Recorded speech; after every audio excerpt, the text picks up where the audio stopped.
about a few spicy sausages? Gone, just like that. And without so much as a by your leave. What's the matter? It's my apprentice.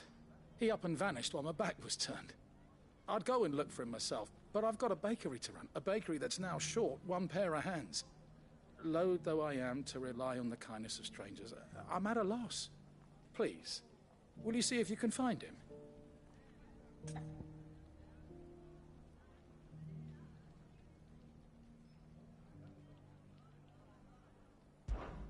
I'll see what I can do.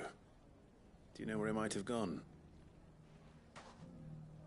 I wouldn't be surprised if he was off somewhere mooning at Drake's Fang. He used to work there, you see. Poor fool left his heart in its hollow. All right. Then that's where I'll start.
Excuse me. What do you want? The baker sent me to find you. I am a sorry, selfish sod, aren't I? Certainly not a baker. Master must rue the day he took me in. Time was the sight of the Fang used to calm my nerves. But now look at her. I take it you missed the Mother Crystal. I hated her, but she was all I knew. Worked her mines for years. And when she shattered, part of me shattered with her. I had to trade my pickaxe for a rolling pin, but I'm no good at baking. Every loaf I touch collapses. My bread's as hollow as I am. She was the only thing that could fill the hole inside me. Oh, I loved her, damn it. But now she's gone. She's never coming back. What am I supposed to do? I ask her. How does a shell of a man learn to live again?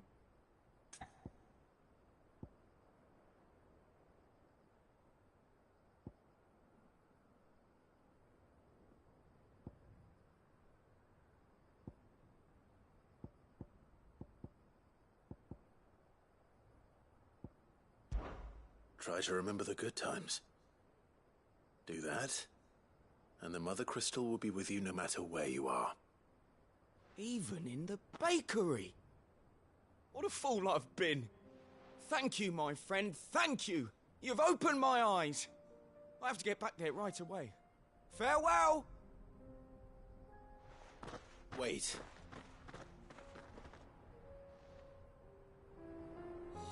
Suppose you won't be needing an escort then.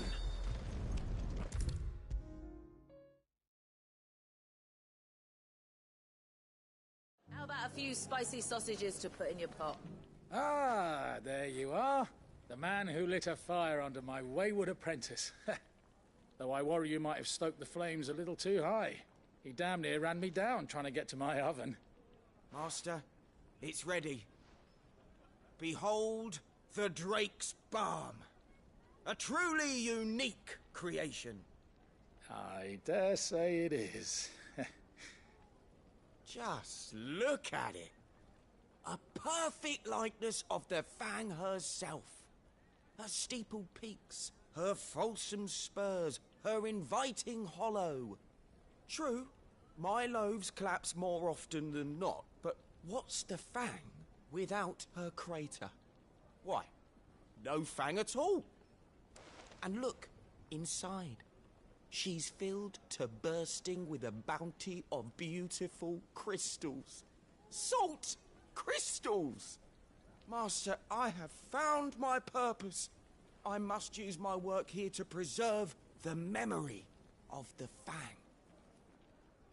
Well, if it tastes half as unique as it looks, I'd certainly say you're onto something.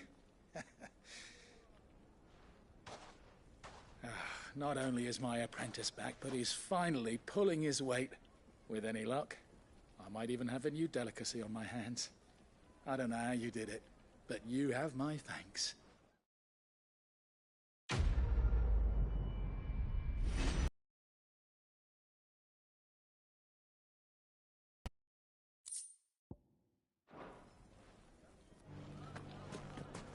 So, you're going to join the Watch after all, then?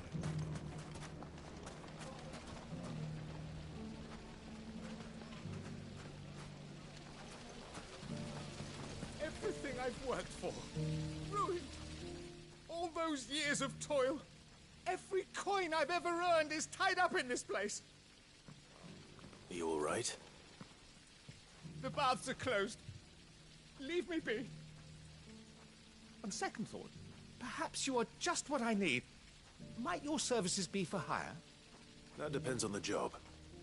I'd have you save my business, the baths. The water's turned scalding hot and all the crystals in Dalimil wouldn't be enough to cool it.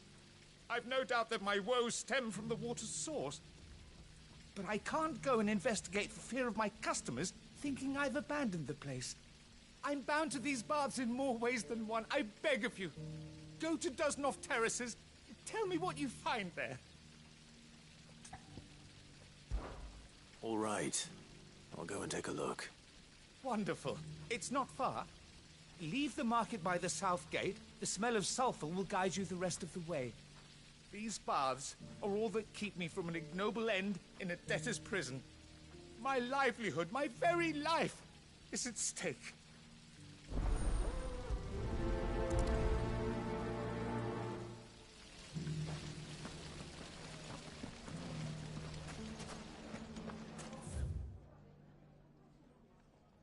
Who used to run this stall took to his heels right after the Fang. Anything I can interest you in?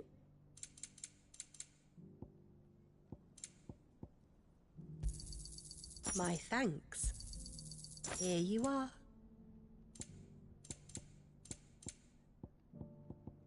Go with Gilbert.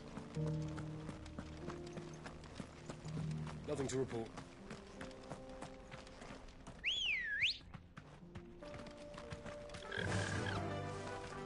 Run like the wind.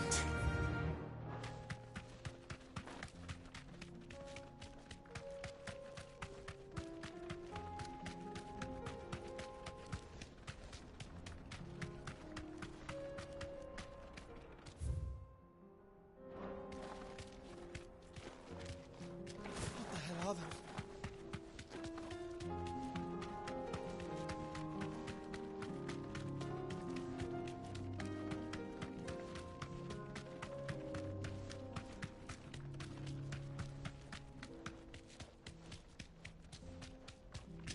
Thanks, Gal.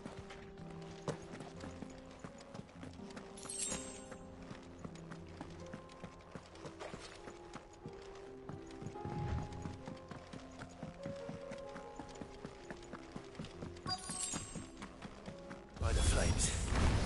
That explains the heat.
can. Too slow.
Let's cool things down a bit. Let's hope it's enough to keep the baths from boiling.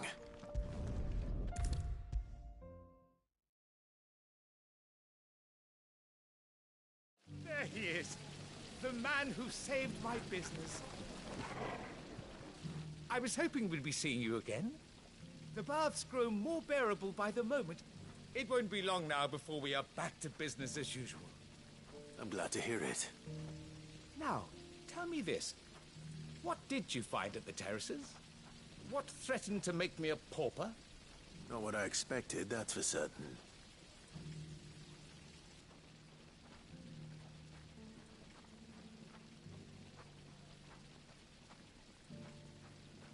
You tell a fine story.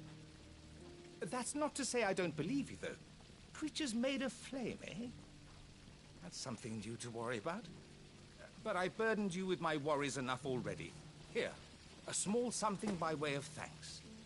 Right. It's high time I got back to work. With a little luck, the day might yet be salvaged.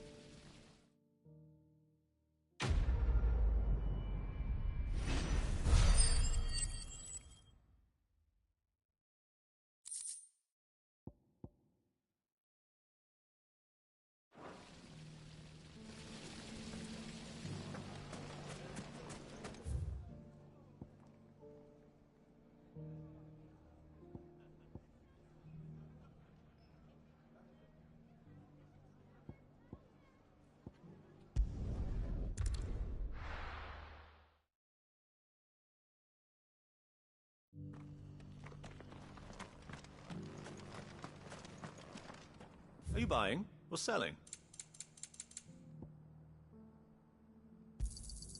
Anything else? Of course.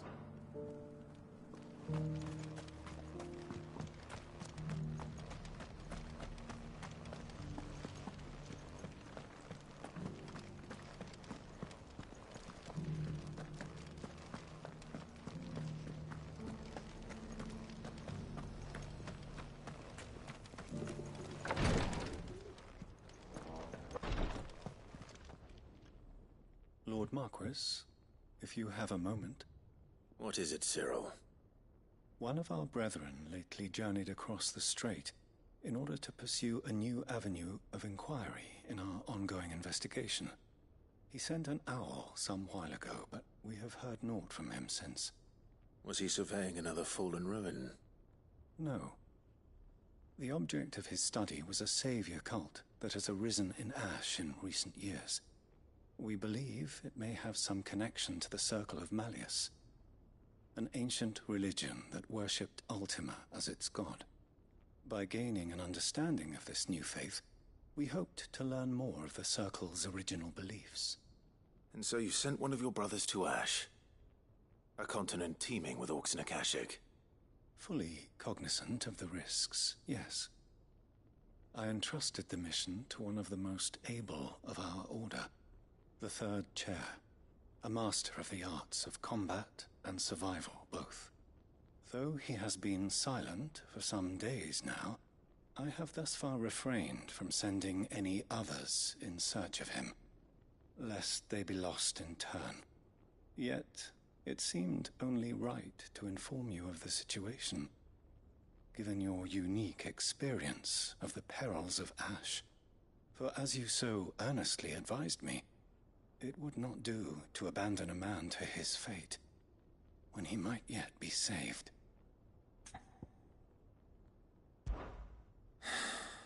It would not. But Ash is a big place.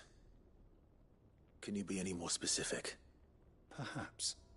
The last owl I received from him mentioned a village where he had heard the cult were wont to assemble. Mickleburg was its name. It lies in the southern reaches of Waloed. If aught ill befell him, I expect it did so there. All right. I'll see what I can do. You are much too kind, my lord. Go then, with my hopes, and may the Firebird's flame ever burn in your heart.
Fly, Ambrosia.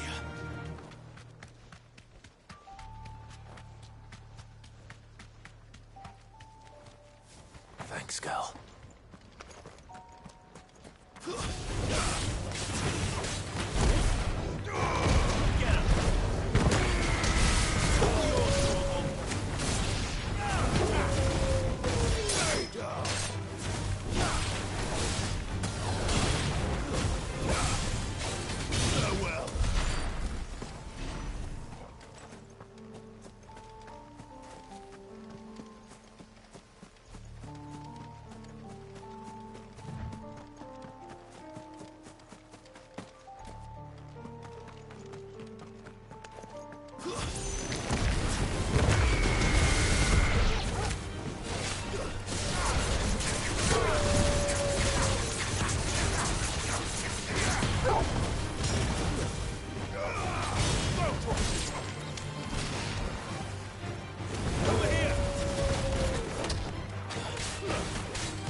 This must be Mickleburg.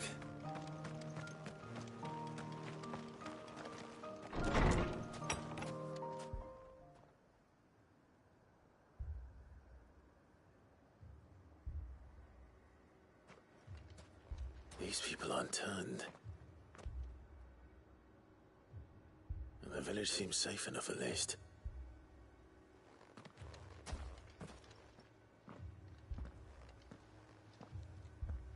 What is going on here? Ah. Did you, too, heed the call? Heed the call? No, I came here looking for someone. To be honest, I wasn't sure I'd find him here. let alone all of you. Is that so? What are you doing here? Is this where you live? It is my home. The others, they heeded the call. You keep saying that. What do you mean? They came here to perform the rite, just as King Barnabas instructed. This village is their altar, where they shall cast their souls upon the gentle waters and give themselves to the Lord. Give themselves? Oh, Lord, cleanse us of our sins. Let us be reborn in your loving arms. Free us from the torment of this mortal realm. They want to be saved. Forgive me, but did another foreigner like me come here? He was probably wearing a cowl. You mean the traveler from Stone? Yes. He's staying at my house, toward the rear of the village.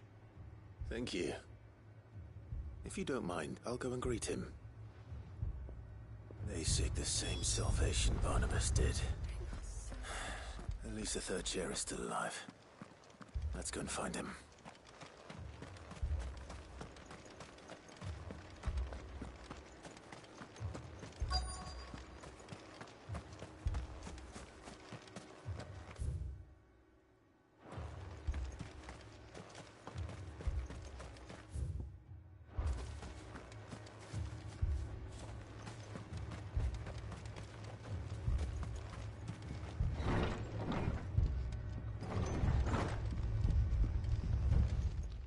You, Lord Rosfield, if I am not mistaken. That's right. And you must be the third chair. I am. Cyril was worried for your safety. He sent me to find you. Then I must apologize. I did not mean to trouble the bearer of the burning quill, much less you, my Lord Marquis. He said that you had failed to report. Is there a reason for that? I came here to study the followers of this new faith. But the more I learned of them, the more my own faith began to falter. You have seen them at their prayers, have you not? They devote themselves to the veneration of their Lord with a fervor I have never seen before. Praying night and day that they might be rid of their wicked wills and reborn in their Saviour's light. Not that they might be granted respite from their worldly woes, but so that they might continue to serve him. Serve him with all of their beings. I, too, swore to devote my life to the service of my Lord and Master, but this... 'tis different. It is more. And so I would see it through to the end. See these people safe, that they might achieve their dream. That they might do their duty to their Lord. Even if it should keep me from doing my duty to mine. You do understand what their dream is, don't you? I do, my lord. They would cast aside their wills and become Akashic. I know that it may be hard to believe, but to these people, that is the very essence of salvation. Forgive me, my lord, but I must remain here. If you are to return to Master Cyril, I would consider it a great... Did you hear that, my lord? Something is happening. I'll go and find out what. Stay here.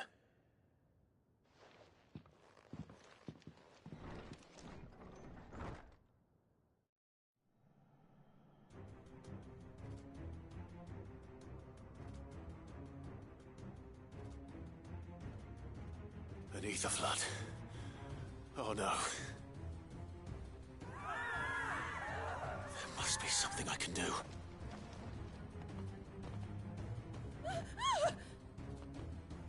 Echoes as well. Found her. Come on. Over here!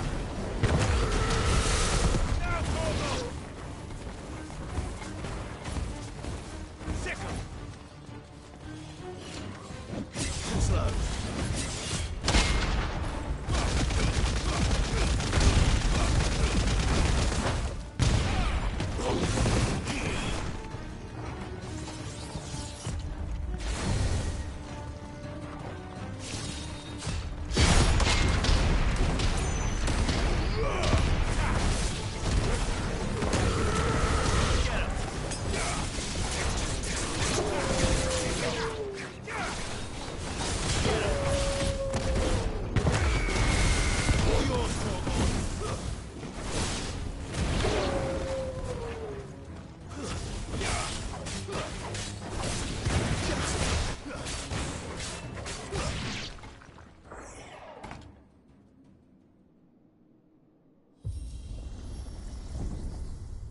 What now?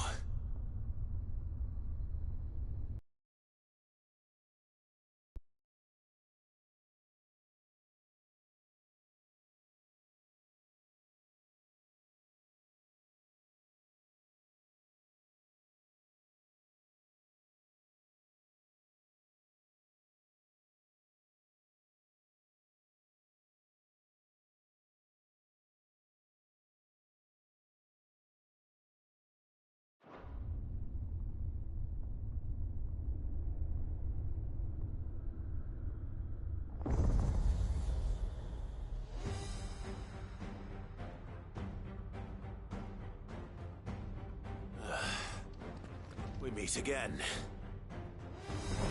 I've killed your kind before. Slow.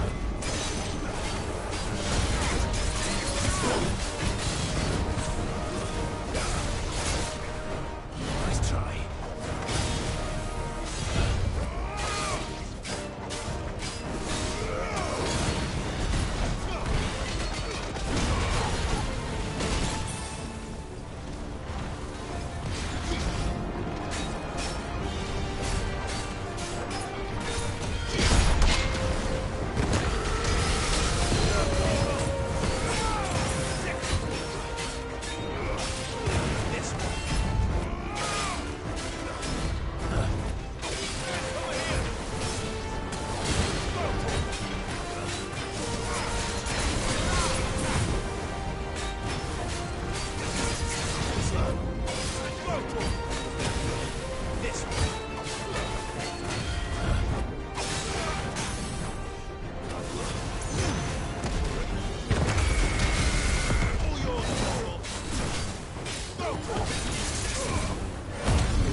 Damn it!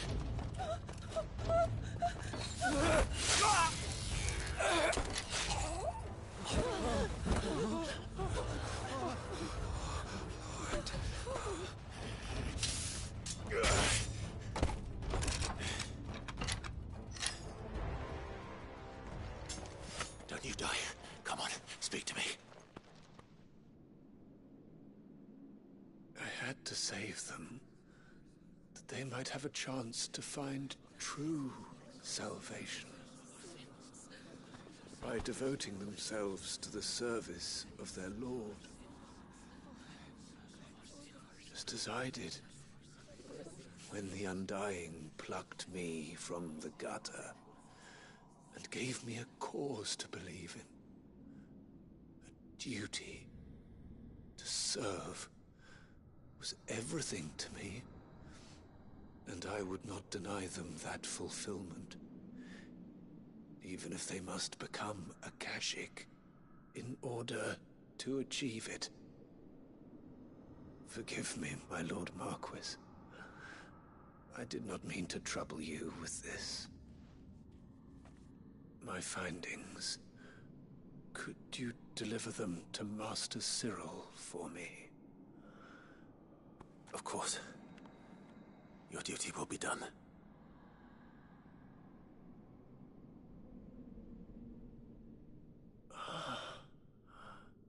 Look, my lord. They are saved.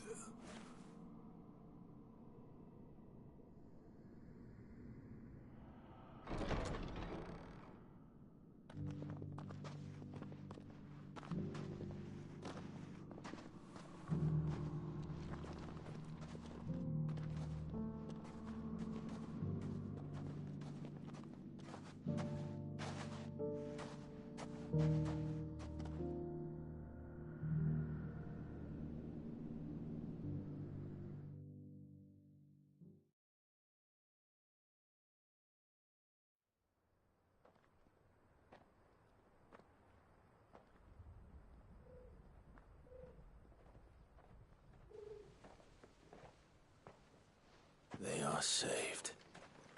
Found her. I should get this report to Cyril.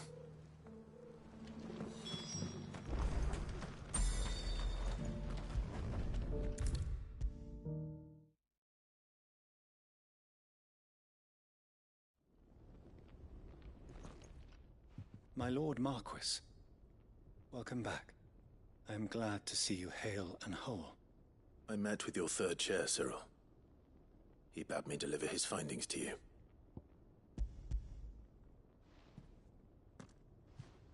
Thank you, my lord. He remained in Ash? He died protecting the villagers from an echo. I buried him in Mickelberg. I'm sorry that I couldn't save him. If you could not save him, no one could. The villagers, they were believers in this savior cult. They prayed to their god that they might be unburdened of their wills.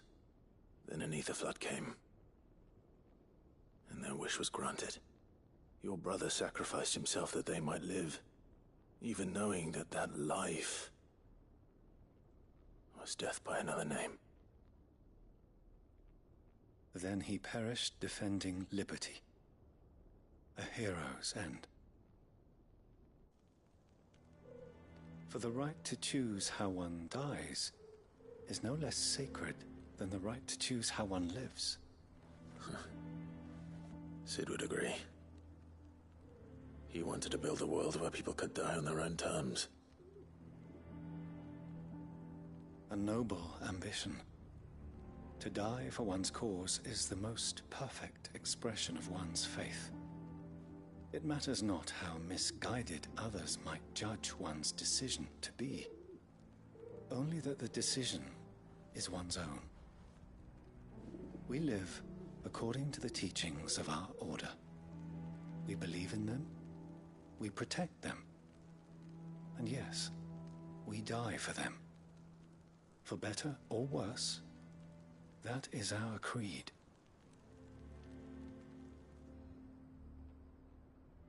But he didn't die for your creed. He died to save them, and you still believe that what he did was right? I believe that he believed it was. We of the Undying are not slaves, but willing servants. And this was his will, the ultimate expression of it. All right. I'd like to know this man's name, Cyril. To know the names of all the Undying who've fallen in the line of duty. They died serving my house. It's only right that I remember them. That is my duty. Of course. I shall fetch the Book of Martyrs at once.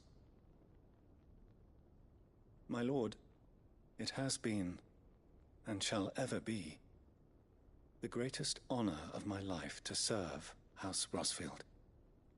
Though our duties may differ, yours is no less important. I pray with all my heart for your success.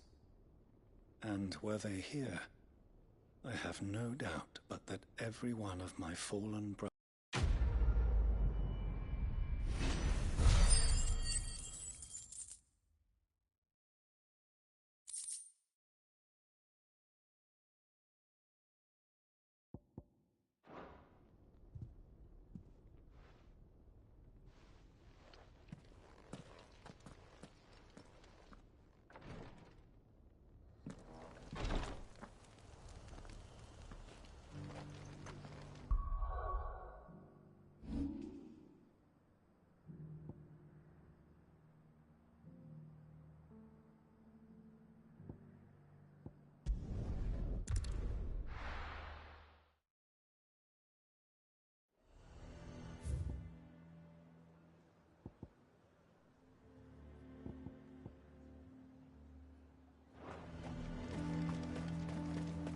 The garrison is threatening to pull their sentries from the markets if we don't cooperate. I would speak with this duke. Saw the captain just now. Wasn't wearing his uniform. Your town needs you. I need you.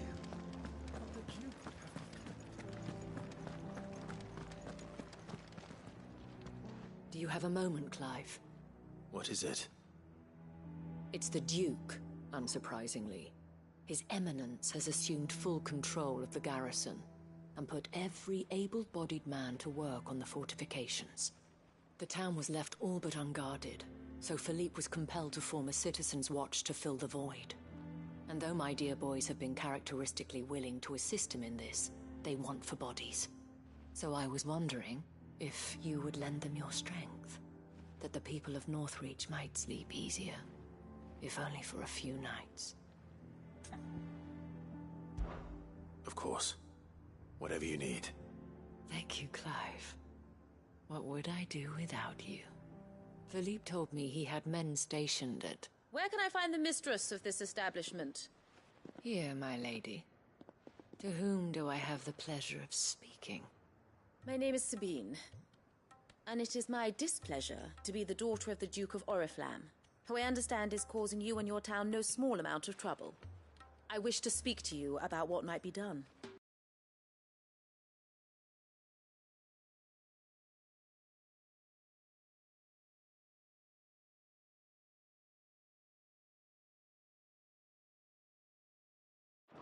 Let us speak. I trust you'll forgive me, Clive. Absolutely. Our conversation can wait. Please. Proceed. As you know, my father is a most overbearing and supercilious man, and I join you in objecting to his every action. Indeed, I owe you my thanks for continuing to argue against his reckless plans. Yet I fear he is not one to be swayed by reason. No. He must be made to face the consequences of his actions. And who would make him do this? I would. Myself and several other like-minded individuals. Were you to join us, we would surely have the strength to drive him from Northreach for good. Does that not seem a trifle... drastic? Drastic action is precisely what is called for. Unless you are content to see your people downtrodden and dispossessed. My father would have it that citizens exist only to serve the Empire. That they should be forced to make every sacrifice to ensure her revival. But he is wrong. It is not the people who must serve the Empire, but the Empire who must serve her people. He's always been like this. Scornful of the opinions of anyone he judged beneath him. But he cannot be allowed to ride roughshod over the common folk any longer. We must fight him. By all possible means. Fight him? No. My purpose is to quell the tension in Northreach, not to stoke it. Respectfully, my lady. Our only chance of saving this town depends upon every one of us uniting against our common enemy. Your father and his followers included. While I understand your frustrations, I cling to the hope that he may yet be won round. False hope, I assure you. But I see that your mind is made up. I shall bother you no longer. If you will extend me the same courtesy, I bid you good day. She certainly has spirit. Indeed. But unfortunately for us, that spirit is only likely to harden the Duke's resolve, which may be enough to seal the fate of this town. Not that she cares. This is all about her and her father. Families. I'm sorry, where were we? Ah, yes. I was about to tell you of Philippe's plans for the town watch, but perhaps it's better that you heard them from him. I believe he's in the market, if you'd be so kind as to seek him out. Right away. It's just a pity I cannot join you. I'd like to see the two of you in action together.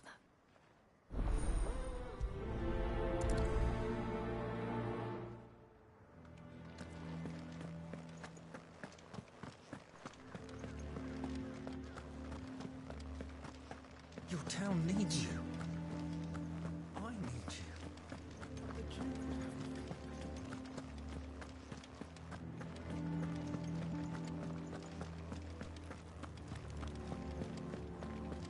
What does the dame have to say about all this, I wonder? So you are content to abandon... Please, I beseech you. If you are a true son of Northreach, you must fight to defend your home. That's exactly what I am doing, milady. Or trying to, at least. The land is crawling with fiends, and someone has to keep watch. Even when our true enemy is hiding in the garrison? Fine. You're not the only able-bodied man in Northreach. Thank you so much for your help.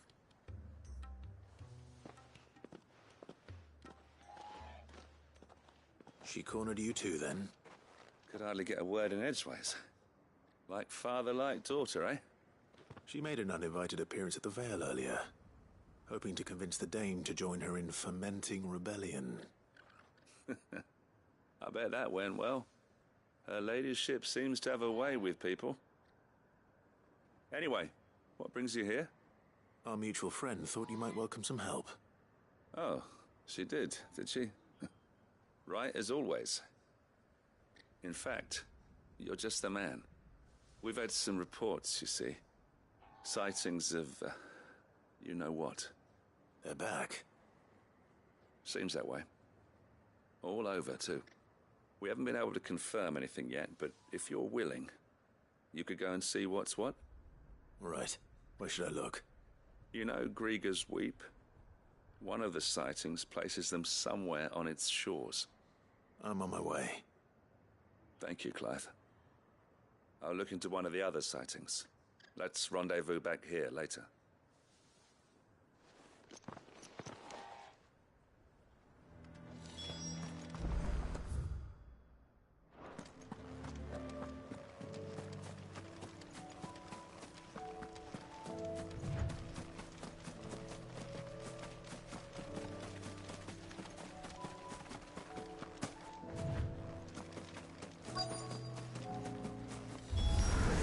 Damn it.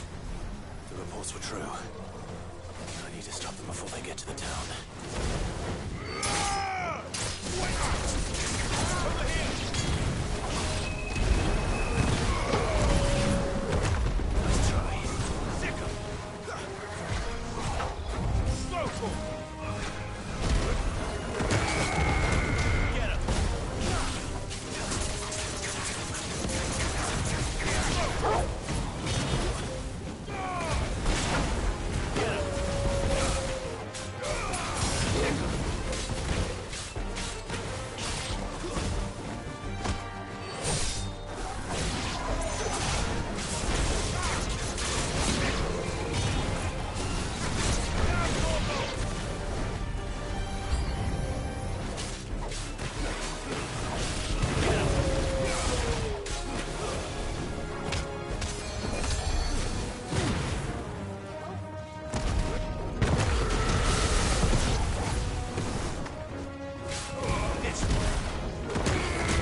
Call that a test, Ultima?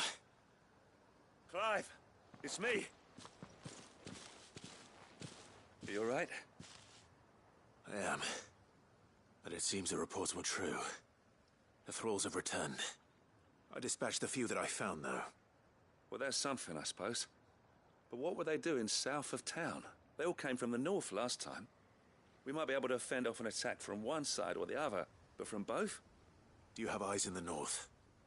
Some. I should probably go and have a look, though, just to be sure.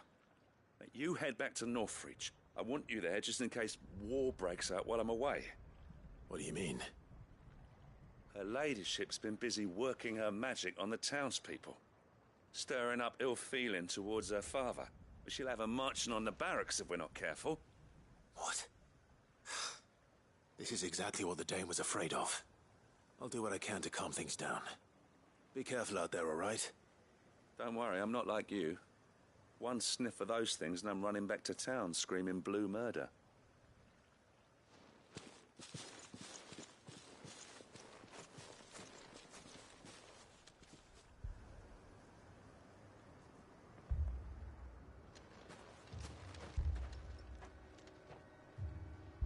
Do you not see, Father? The people of Northreach have given enough, and only a fool would ask for more. Listen to me, Sabine. Where would our people be without their country, hmm? The Empire is their sword and their shield. It is she that ensures they can live without fear. And now she teeters on the brink. Without their sword, how will the people fight? Without their shield, how will they protect their kin? Can the unarmed stand against the advancing hordes? No. But there is yet hope. A new shield, a new sword. A new empire. We can rebuild Sandbreck, just as Great Grieger wills it. Perhaps we could, Father. But we don't want to. Not if it is built on the broken backs of the people. Please, let us not quarrel in the street. You must see that no good will come of this. Our fight is not with each other, but with the threat that draws ever closer to our gates. A threat that your sword has yet to rid us of, Your Eminence. You will hold your tongue, whore! You may have filled my daughter's head with your heresy, but I will not be corrupted. Corrupted? Your daughter's opinions are her own, as you would know if you had ever deigned to listen to her. At least I hope they are your opinions, and not posturing born of a family feud. Northreach deserves better than that. Northreach deserves better than you, Carla. Yes, I know who you are. The slut of Twinside who bedded a Brandit. Jealous, are you? That a woman might choose a bearer over a pious man of Grieger. Clive! I met a swarm of thralls coming south from Oriflamme. Hundreds of them. Too many to count. Oh, fuck. No. Work on the fortifications has scarcely begun. We will retreat to Caer Norvent and there make our stand. Did you hear me? That was an order! While this is but a heartfelt plea, let us make our stand here and protect our homes. Protect those that we love. Together, for Northreach!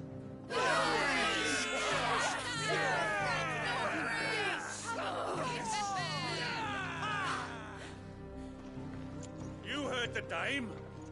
What are we waiting for? Pikemen to the gates. Archers to the roofs. Quickly, come on!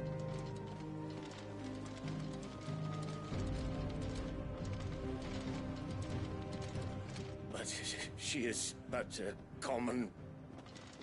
whore, yes. And we'd follow her to the gates of hell.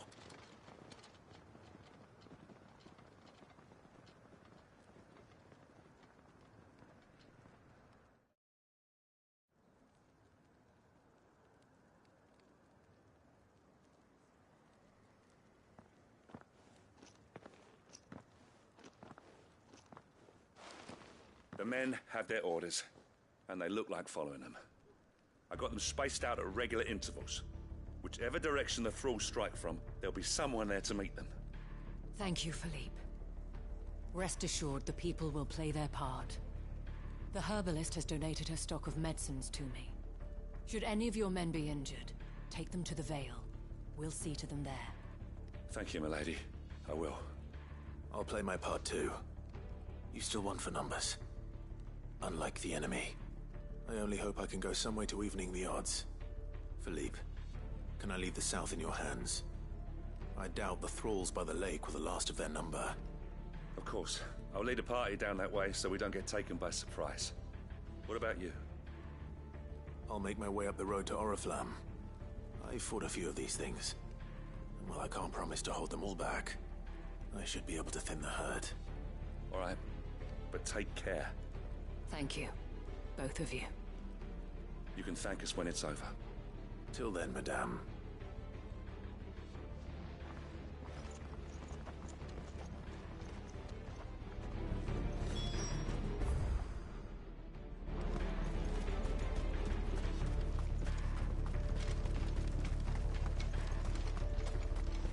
I want steel in the hands of every man.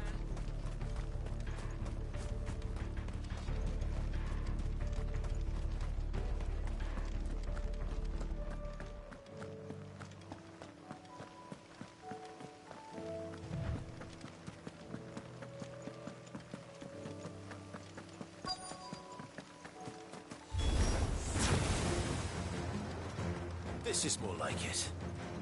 Come on then. Test me.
It's only just begun. Nice try.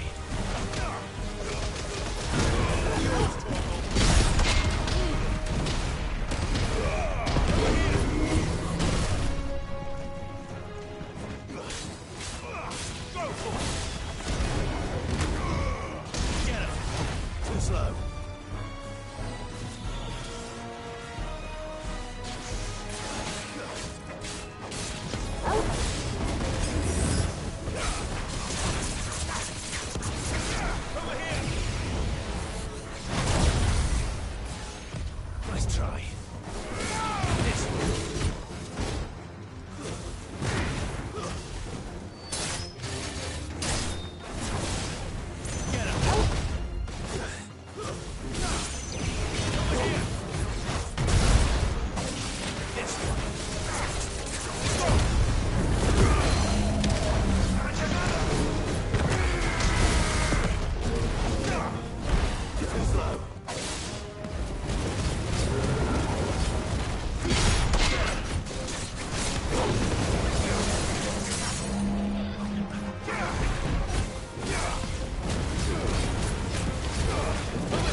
That looks to be the last of them. I wonder how the others fared. Better hurry back to town. Come on, Torgal.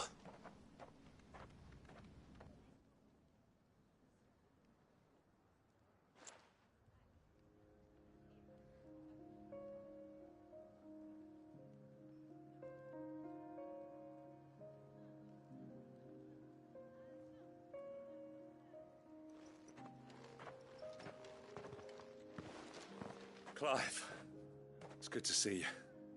And you. The road to Oriflamme is clear. How did you and your men fare? Well, we ended up fighting for our lives down by the lake. Took a few nicks, but nothing the girls of the Vale can't put right. Glad to hear it.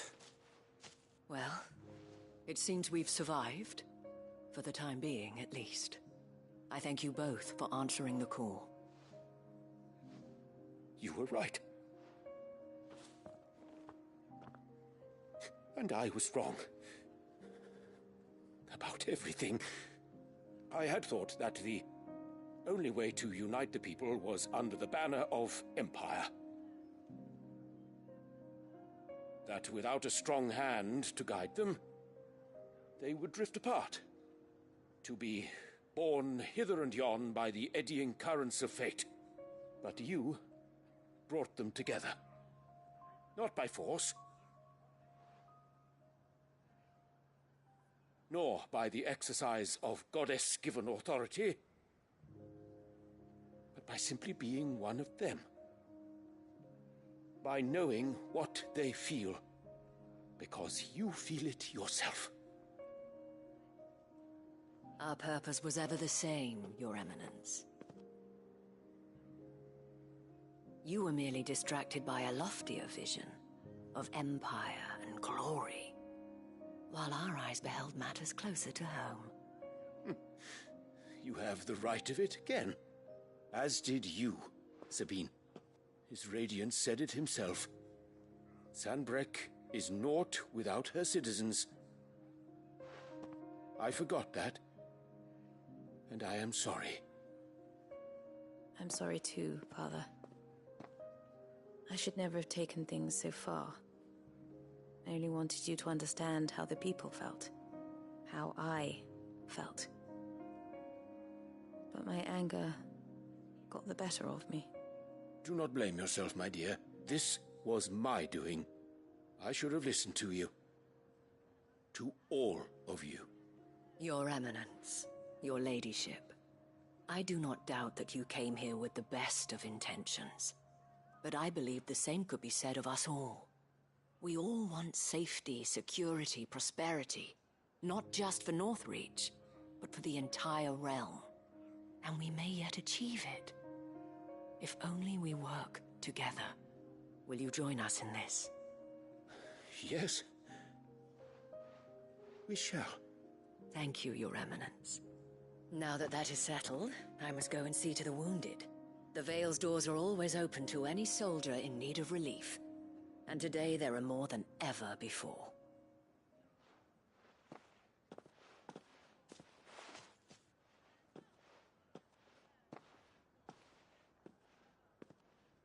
Madame Isabel is a rare soul indeed.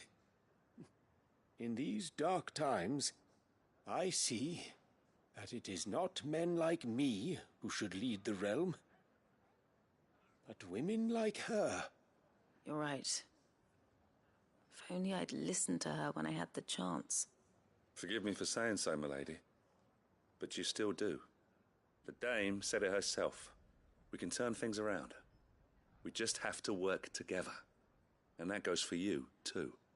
You're one of us now. One of you? Well said, Captain. Let this be a new beginning. Not only for Sanbreque, but for us. Well, since there's nothing more to be done here, I should see if Isabel needs any help moving the wounded.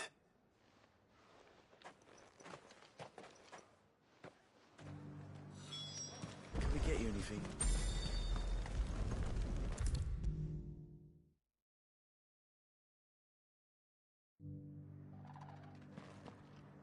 How goes the treatment of the wounded? I'd be happy to man one end of a stretcher if it would help. You've helped quite enough for one day, Clive. Thank you. Don't mention it. Oh, but I must. After all you've done for this town, it is the very least you deserve. Tell me, if Northreach had fallen, what would you have done? A woman of your means could find a home anywhere in the realm, but I sense you would rather have died here. It's a long story. For you, madame, I have all the time in the world.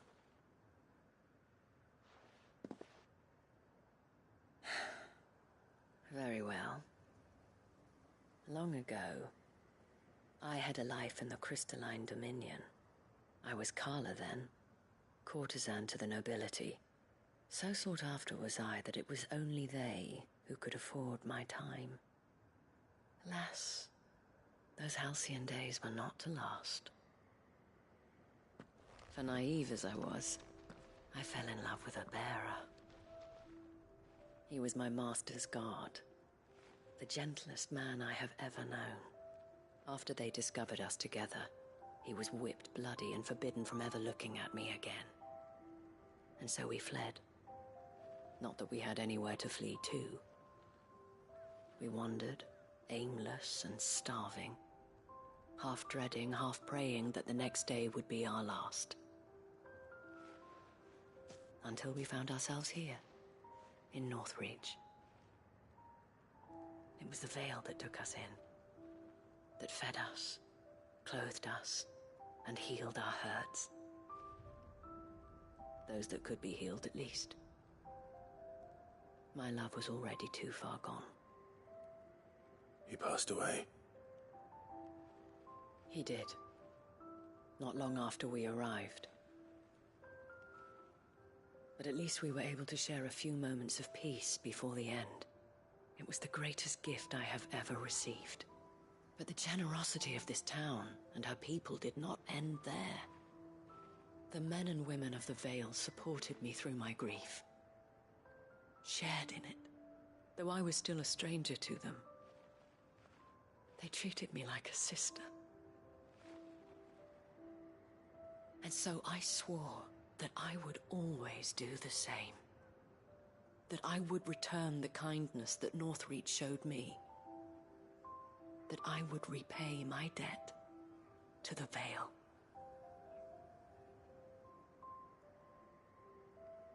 Thank you, Isabel, for sharing this with me.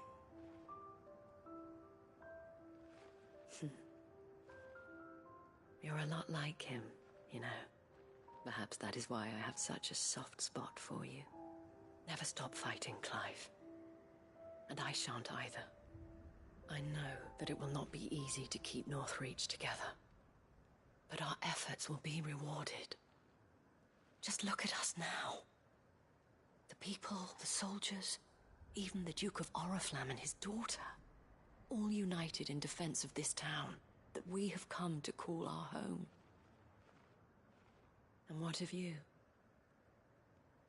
Can we count on your support too? Always.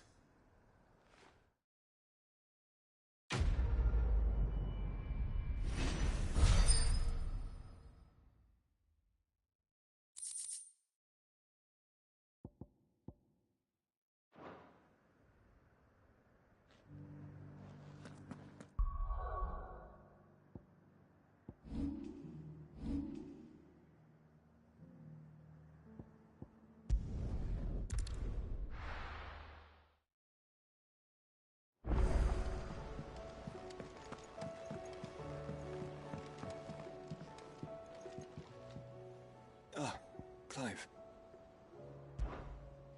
Joshua, what's wrong? And don't say nothing. It's not nothing. I've received word from Cyril. The Undying have found Father's will, or something akin to it. His will? How? Where? In the crypt beneath Rosalith Castle. After Kupka was kind enough to drive out the Imperials, The Undying took the opportunity to recover what relics of the Duchy yet remained. And in the process of doing so, they found a letter from Father. I'm surprised anything survived down there. Cyril asked that I join him in Tabor at my convenience. I have been meaning to go, but... would you join me? Of course. I want to know what's in that letter as much as you do. Very well. I am ready to leave when you are.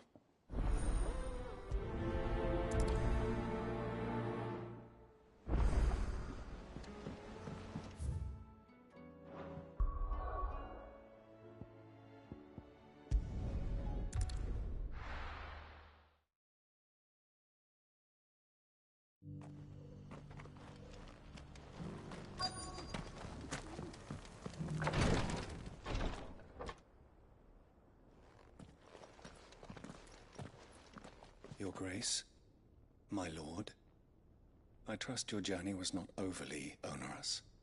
Cyril, you found a letter from Father? Yes, I have it here.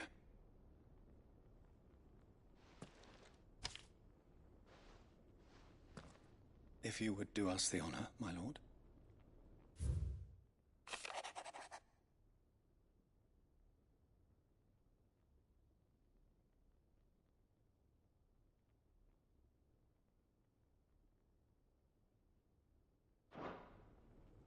An inheritance.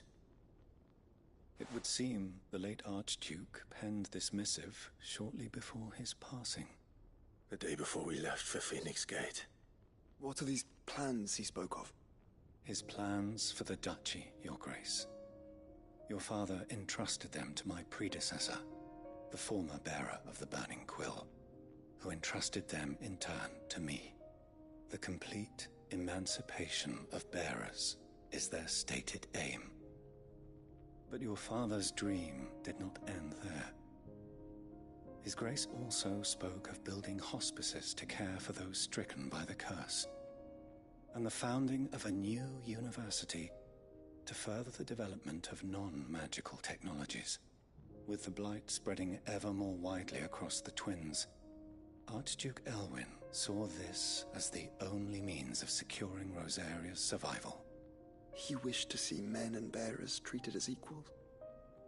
To see centuries of common wisdom overturned.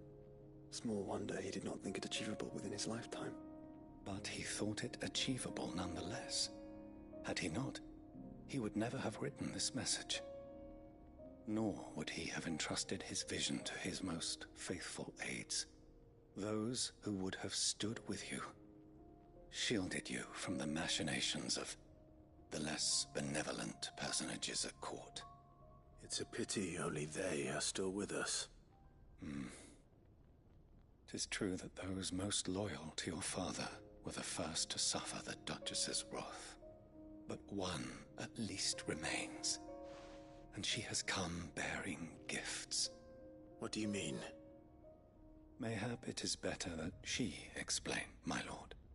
After all, the duties entrusted to me by my predecessor extended only to recovering His Grace's will and arranging a meeting with the one who might execute it, or a part of it at least. And where is this woman? She awaits you in the archive, Your Grace. Thank you, Cyril. Shall we then?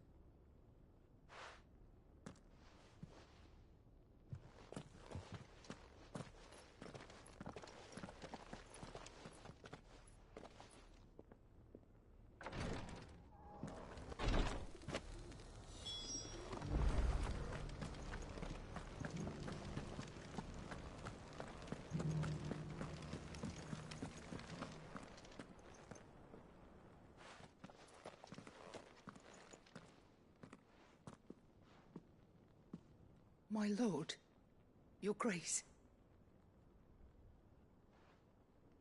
I hardly recognize you. I am Goditha, retainer of House Rosfield, loyal servant to the Phoenix and his shields. Your father, the Archduke Elwyn, entrusted me with the delivery of a gift. I only hope you can forgive my tardiness in bringing it to you. Lift up your head, Lady Goditha. You have our gratitude for your service to our house and to our father. I merely did my duty, as any proud Rosarian would. My lady, perhaps you could explain a little more? What exactly is the gift you bring? As I'm sure you know, it has long been the custom for the children of House Rosfield to be presented with certain keepsakes upon their coming of age. Indeed it has. Our father often spoke of the day when our turn would come. And had he lived to see it, he would have presented you with the treasures I bear. Matching armbands for you both. Alas, he did not live. Indeed, he was taken from us even before they could be completed. He had intended to claim the Heartstone with which each armband was to be finished himself, but it was not to be. And his gifts remain incomplete. I see. It saddens me to bring them before you, as they are. It was your father's wish that you be presented with the finished articles, not these works in progress. But with his grace long since gone, and the stone left unclaimed, I had little choice. You are grown men now, and his house is yours. And while I would not presume to insist upon your claiming the Heartstone in his stead, I know that nothing would have pleased him more than for you to do so. Thank you, Lady Goditha. What say you, Clive? What else? Of course, my lady. May our father's will be done. Oh, I am much obliged. Do you know where we might find this Heartstone, my lady? I do. Though it may be a matter of a good deal more than simply happening upon it. It is found in the bellies of elder griffins, you see. We do at least know where to find one. A certain specimen has made its nest in Titan's Wake, not far from here. A certain specimen? You are most perceptive, Your Grace. In answer to your unspoken question, yes. In fact, this is the very same beast your father meant to slay. I have been tracking its movements since you were but a boy. Were you to slay it in his stead, as men of House Rosfield, it would surely make your father proud. What say you, Joshua? What else?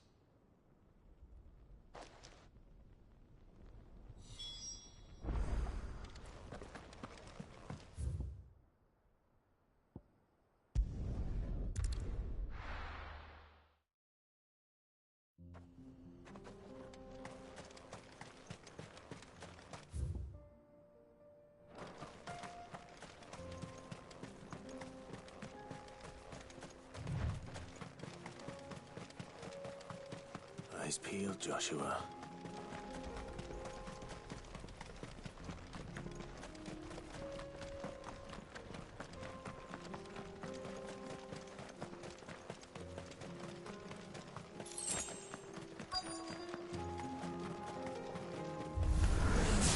There it is. For House Rosfield.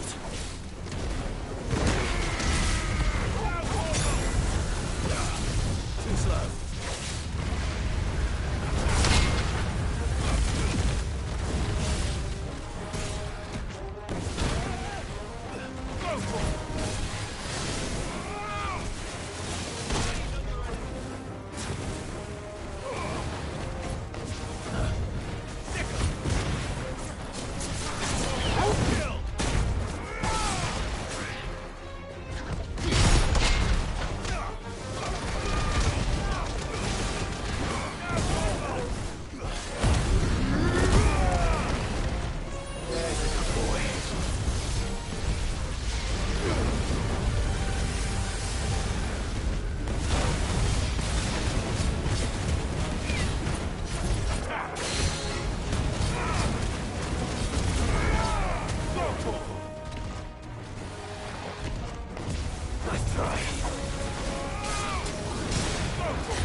Are you buying or selling? A fine choice. Anything else? A fine choice.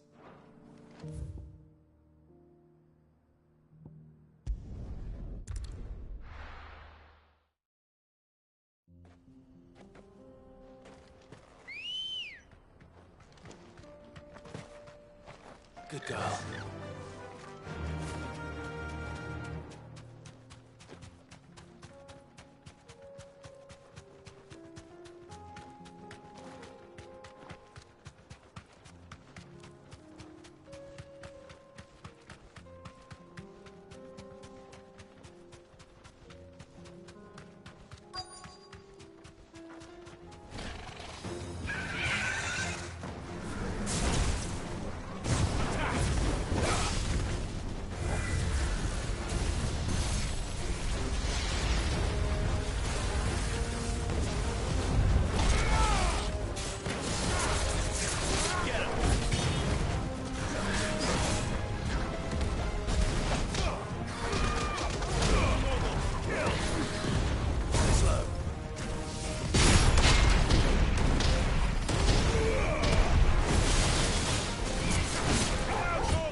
the Heartstone?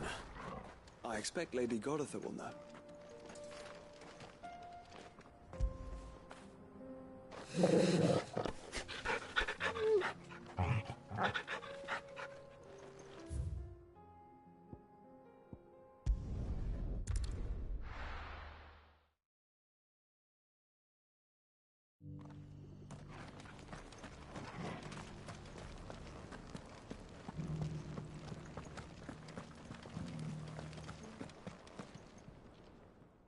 Thank the Founder you were safe. The Griffin is slain then? And a Heartstone claimed.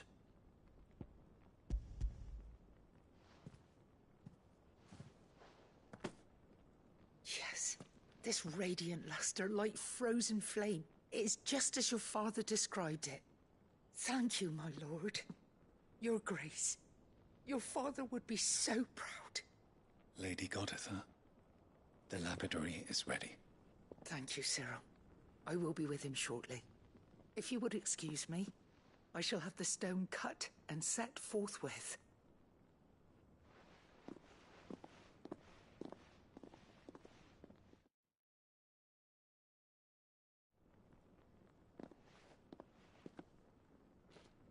The armbands are complete. Pray, take them.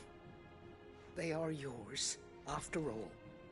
Heartstone is harder and more enduring than garnet, or even ruby.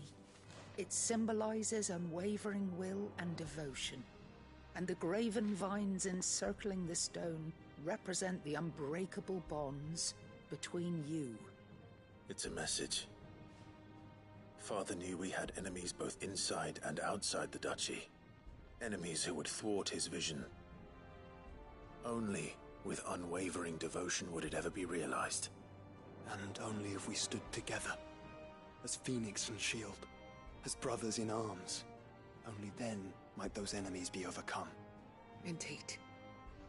His Grace knew the enormity of the task he would entrust to you, his heirs. But this was more than just a message. It was a promise. That he would always be with you. Thank you, Lady Goditha, for remaining the steadfast custodian of our father's will. Forgive me, my lady, but there is something I don't quite understand. The Undying told me that after Father died, Mother claimed all of the ducal treasures for her own. Even if the armbands were incomplete, she would surely not have overlooked them. So, how were you able to keep them from her? Because I was the keeper of the vault.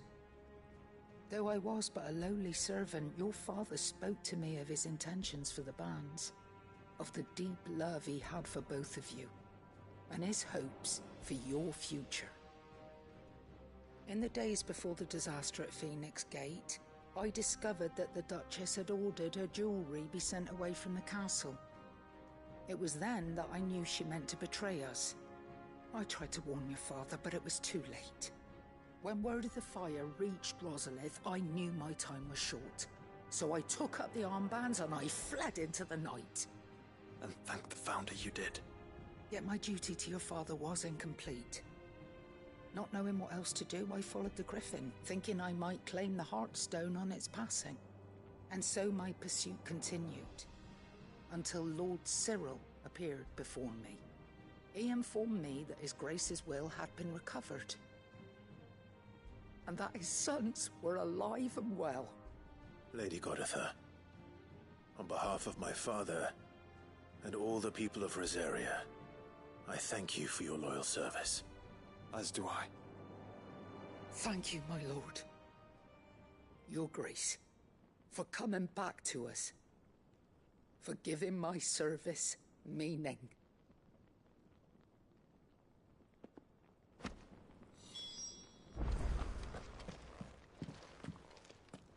The bands suit you well.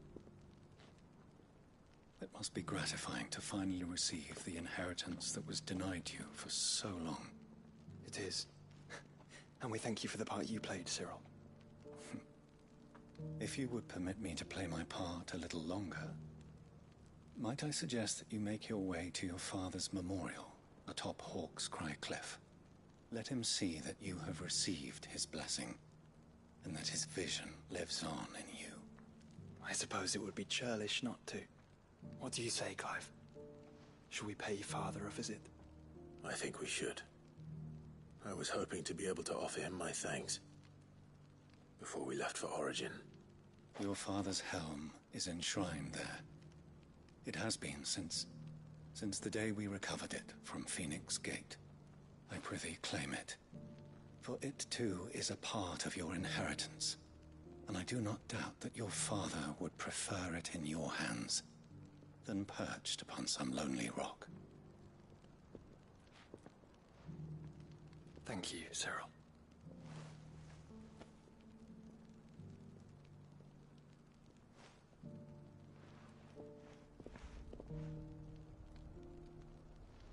Come on, Clive. He's waiting.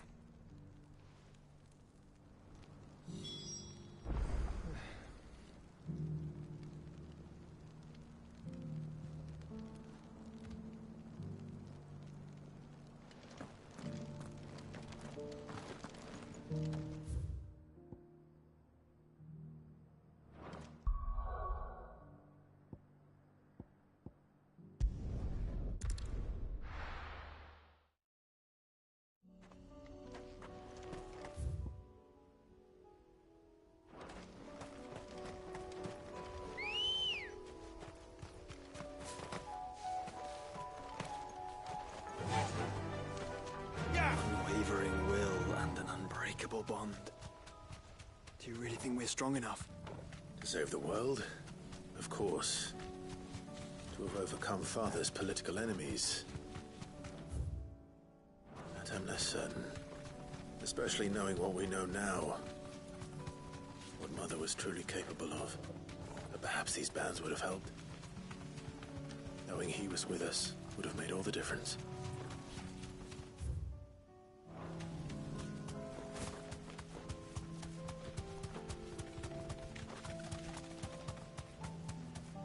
It's just back there.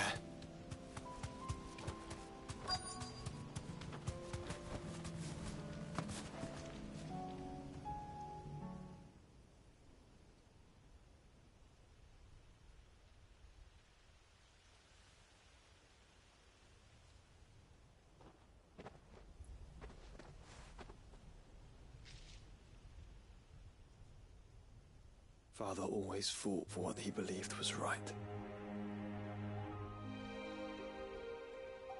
It wasn't until that night at Phoenix Gate that I realized I had never fought for anything. I always had someone else to do the fighting for me.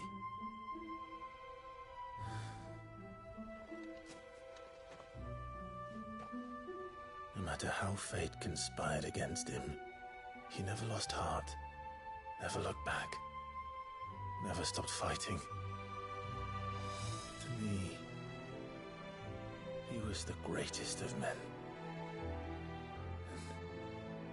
And I've been trying to live up to his ideals ever since.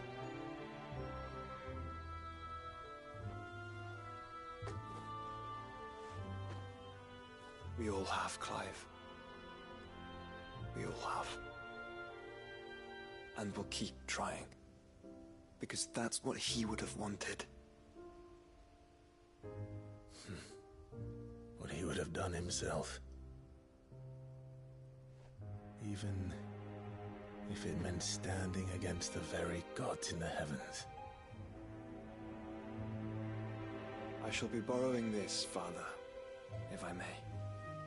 That you might watch over us as we follow in your footsteps.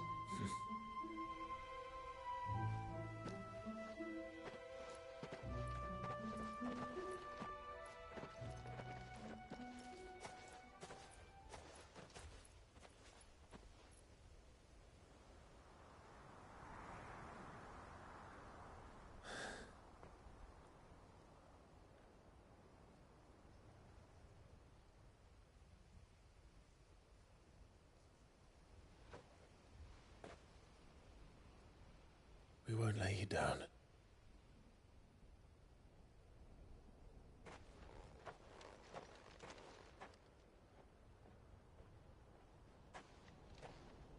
Onward then. Onward. to the end. And to a new beginning.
If Joshua's worried about Jill, I should go and speak with him.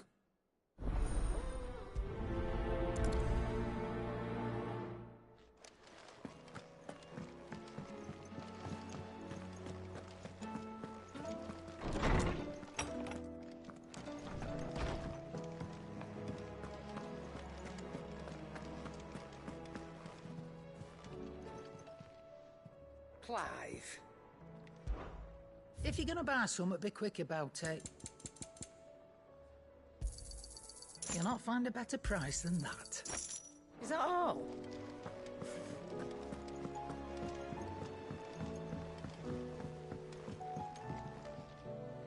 Joshua, I read your message.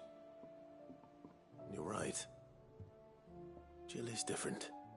I don't think I'd realized how different, but since we returned from Drake's Spine, I've felt it more and more.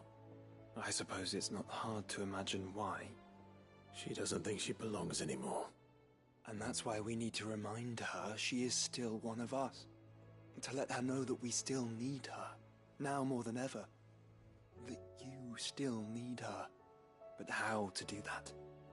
When last we were truly close, we were but children. Of course. Do you remember the time we accompanied Father on his annual tour of the Duchy? And Jill and I broke from the procession to ride up Man's Hill. To see the snow daisies, I remember. It was the first time Father had allowed us to join him. And when he realized you were missing, he had the entire retinue down to the pot boys combing the countryside. In the rain. A thunderstorm forced us to take refuge in a grove of oaks before we'd even made it halfway there. It was the Lord Commander who finally found us, and needless to say, he was none too pleased. Then it seems you and Jill have unfinished business. What do you say? Man's Hill. It's not that far. Oh, true. Though I suspect it is also much changed. Little in southern Rosaria remains as it was when we were children. You're saying I should go and scout the area for bandits? I'm saying we should first go and see if there are actually still any snow daisies left. What would you do without me, Clive?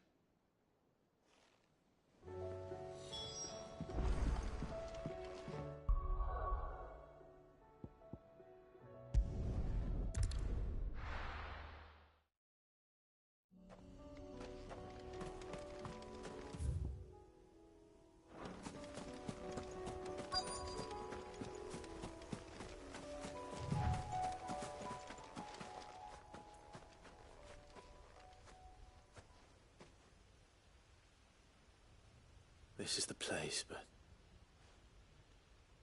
I'm sorry, Clive.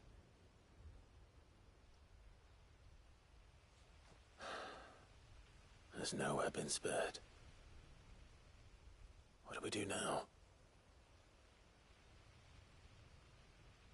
We keep looking. Man's Hill cannot be the only place where snow daisies grow. Perhaps, but it's the only place I know of. Knew of. Then why not ask someone who might know of another? Someone at the backyard.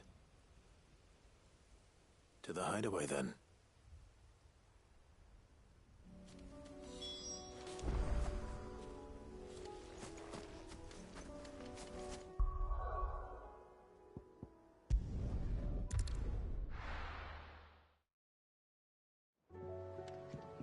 Let's hope one of the gardeners knows where to find snow daisies.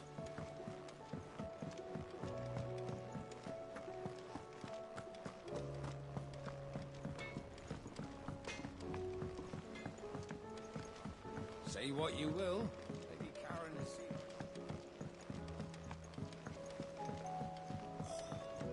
This should tide us over until the new moon.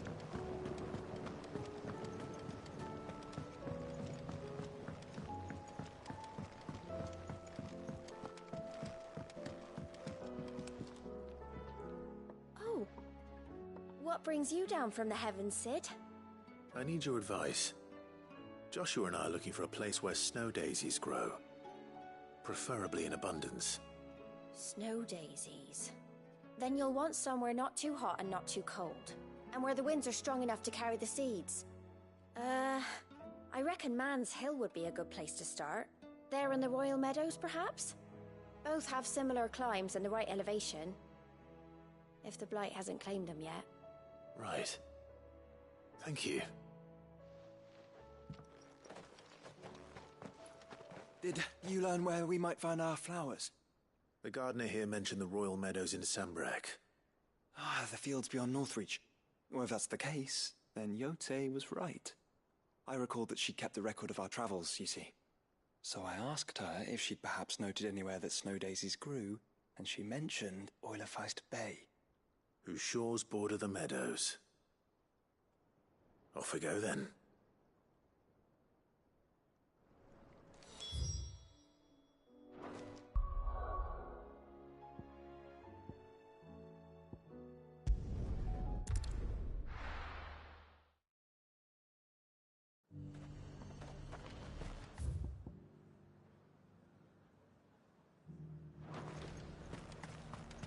And how might I help the garrison today?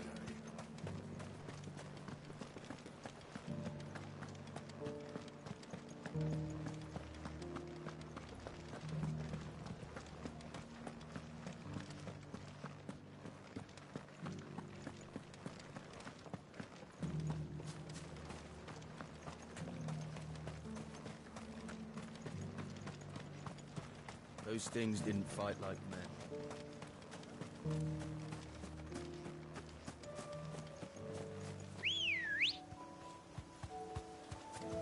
Ready, go?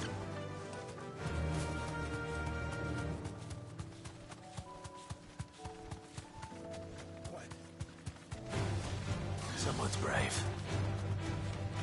The meadows are vast. Where do we even start? Yote mentioned the coastline. We can start there.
This is the last one. Only one way to find out.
That was harder than I expected.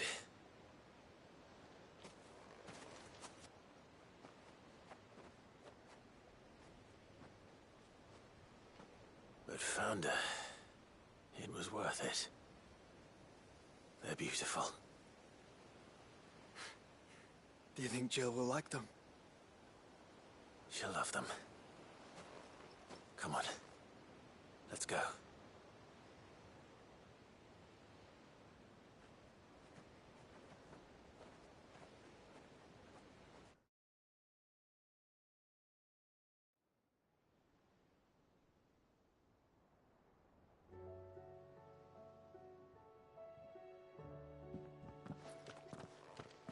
It appears my work is done. The rest, as they say, is up to you. Well, you and the skies. We wouldn't want another thunderstorm now, would we?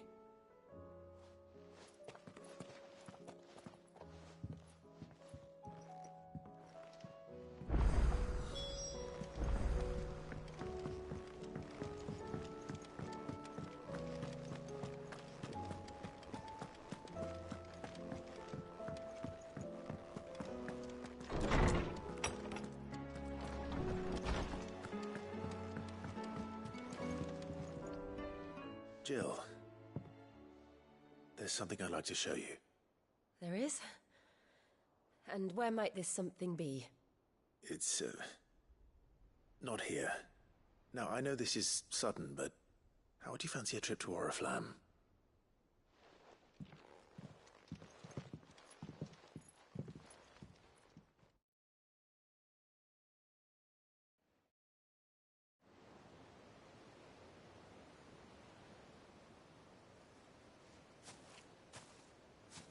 There are so many. This is what you wanted to show me.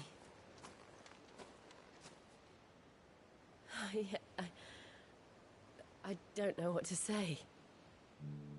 You don't need to say anything. The smile on your face is enough. We've been worried about you, Joshua and I. Do you remember when I took you to Man's Hill? Or tried to? How could I forget? You saw me crying and thought a change of scenery might lift my spirits. In the end, it earned me a nasty cough and a stern scolding from your mother. But I felt wonderful nonetheless. I'm sorry. I had no idea what I was getting us both into. But I couldn't bear to see you like that. Before we left, my chambermaid told me she'd overheard your mother talking about my marriage prospects with some of the noblewomen at court. They were debating whether it would be more profitable to marry me off to one of the high houses instead of saving me for the ducal line. No one thought to ask me what I wanted.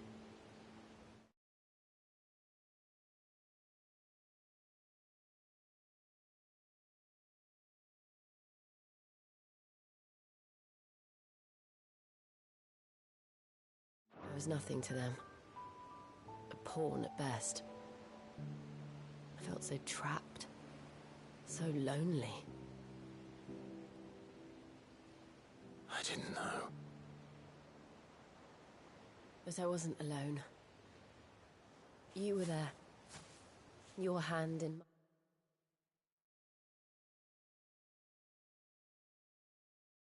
mine as we ran for those oaks.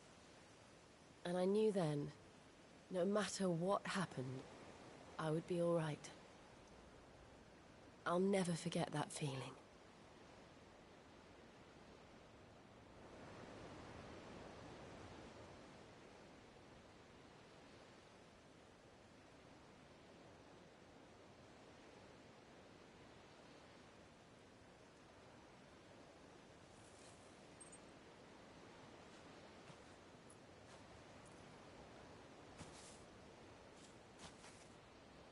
Before we broke camp, the morning after the storm,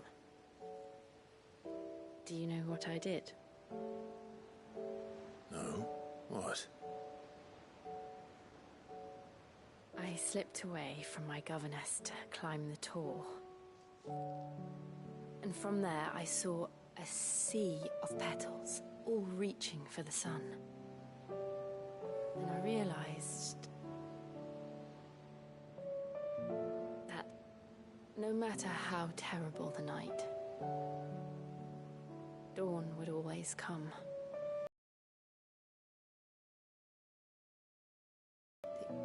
That you would always come for me.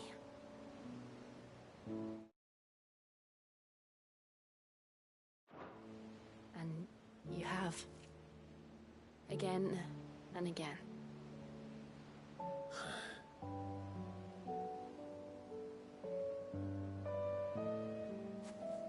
Where do you see us? When all this is over?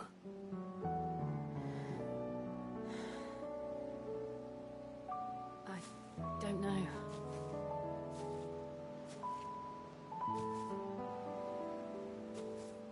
Not here, though.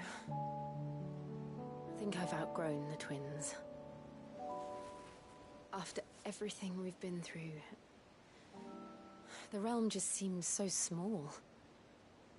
I'll need some space to spread my wings. Then that's what you'll have. And I'll stop at nothing to see that you do.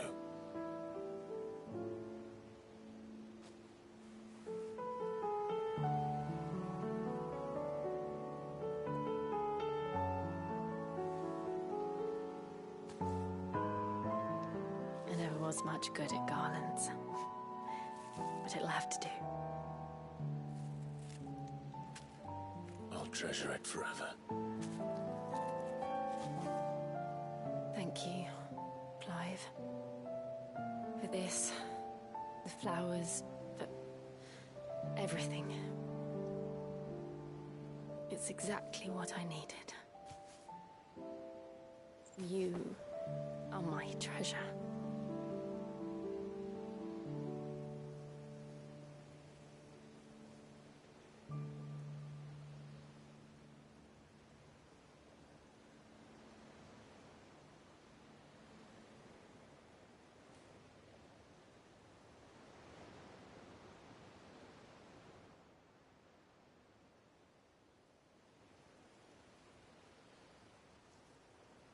We should probably be getting back. I expect the others are wondering where we are. You're right. There's still much to do. And we'll do it together.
Leviathan the Lost? But why now? After all this time. Why, what now? Oh, I'm not sure you'd believe me if I told you. After all we've been through. I doubt there's anything that could surprise me at this point. All right then. Rouse Joshua and meet me in the mess. We'll talk there.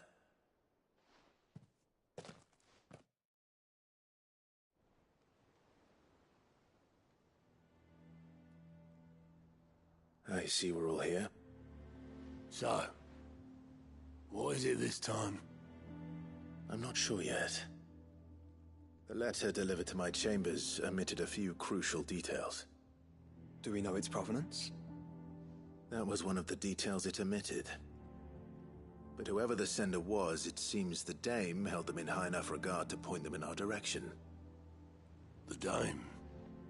Well, she's not one to waste our time. It must be important. Important might be an understatement. If the letter is to be believed, Leviathan's dominant is in danger. And someone wants us to save him. Leviathan? So the Warden of Water has finally returned. What has it been? 100 years? More. The Lost moniker dates back at least that long. Even our venerable lawsman would not have been so much as a glint in his father's eye when last the mighty serpent brought his crashing waves to bear upon the realm. But why the gap? I know it can be a few years before a new dominant's born. But over a century? Should the dominant of Water's bloodline have been severed somehow, it could have prevented a new dominant from awakening. But if one has awakened now, he couldn't have chosen a worse time. Every nation in the realm has lost its dominant. If word gets out that there is still one to be had, they will stop at nothing to claim it for their own. And the twins will be at war again, just when humanity most needs to come together. Did the letter say anything else? Only that if I wish to know more, we must meet in person. And that the Veil can arrange a meeting. If nothing else, you can be certain it ain't a trap. Famous last words. I'm coming with you.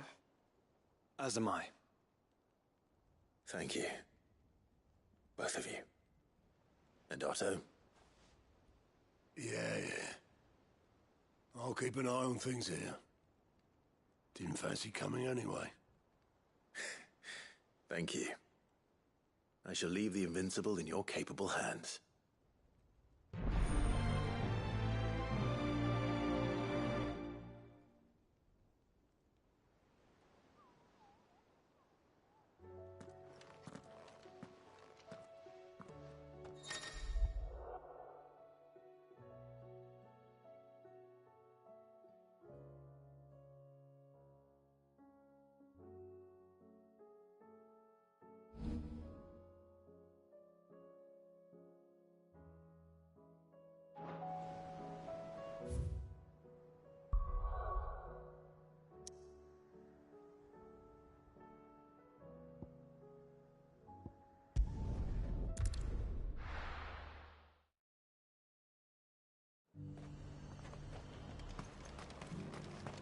The Vale it is, then.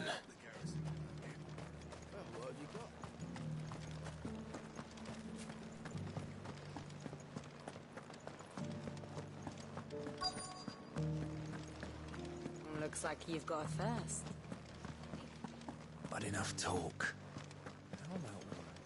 Fancy a peek behind the veil, my lord? I'm looking for a Layla. You found one.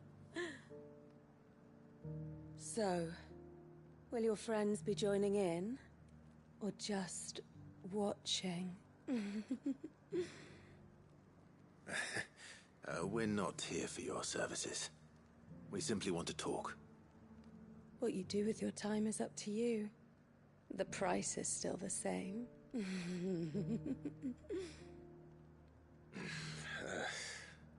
We're here about the letter.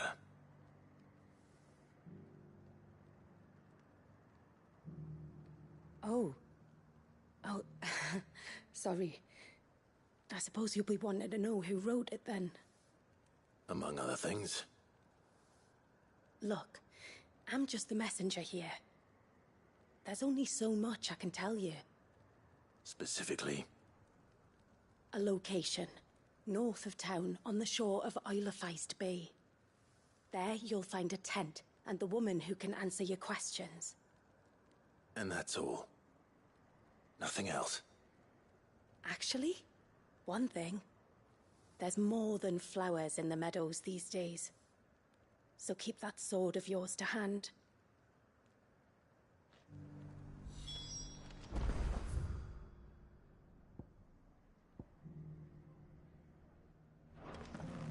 Does anyone else think it strange that this woman should prefer to keep to the outskirts of town?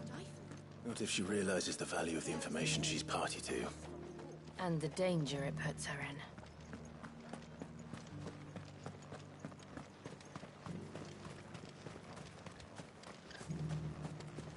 Do be careful.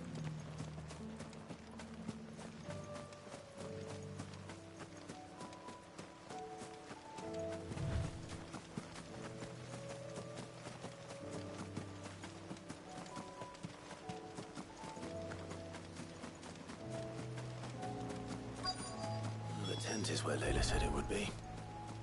Yes, but who awaits us inside?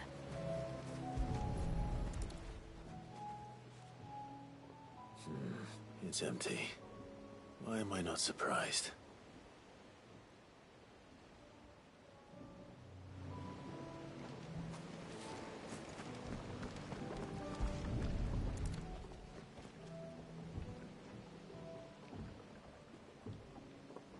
A boat. No prizes for guessing who that belongs to.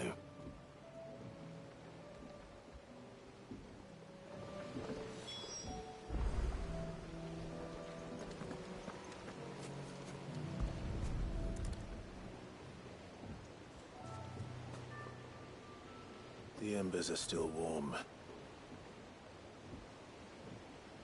So you're Sid.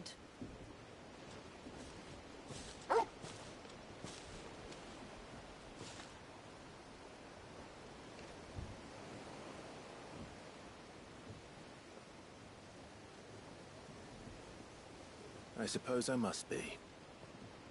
Which means you have me at a disadvantage. Apologies.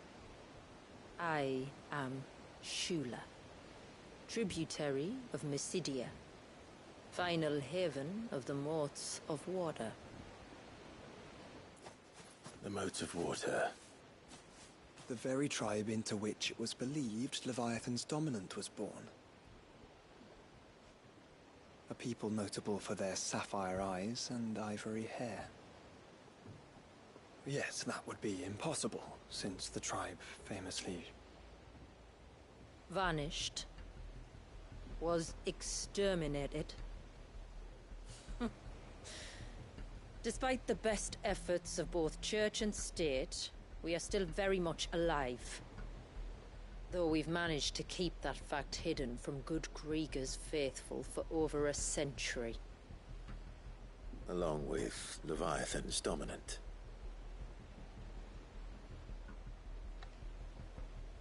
That wave out there. What do you know of it? The Surge. Only that it's been there a long time. Since the fall of Drake's Eye almost a century ago. Some claim the two are connected, but none can speak with any certainty. So in other words, you know nothing. Not that I'll hold it against you.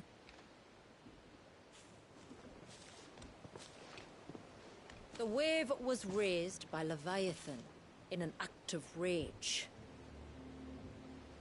Moments before the waters were stayed, and the Icon and its dominant bound within. And you want us to? Rescue him. Yes. You see, a little bird told me about a certain outlaw with a singular knack for putting unruly dominants in their place. And ours is about as unruly as they get. For years, we've searched for someone who could hold their own against an Icon. Someone just like you. So what do you say? Will you help us? What exactly did your dominant do to warrant this punishment? What did he do? He committed the greatest crime one of his kind can. He was born.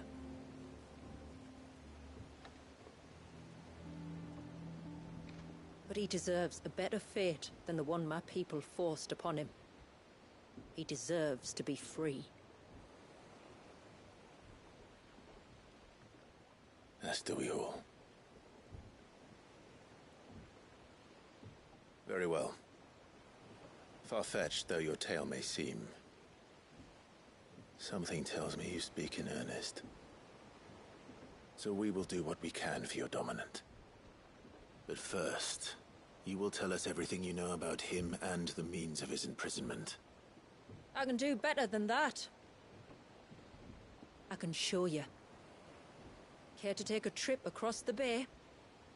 My people await you there. Lead the way.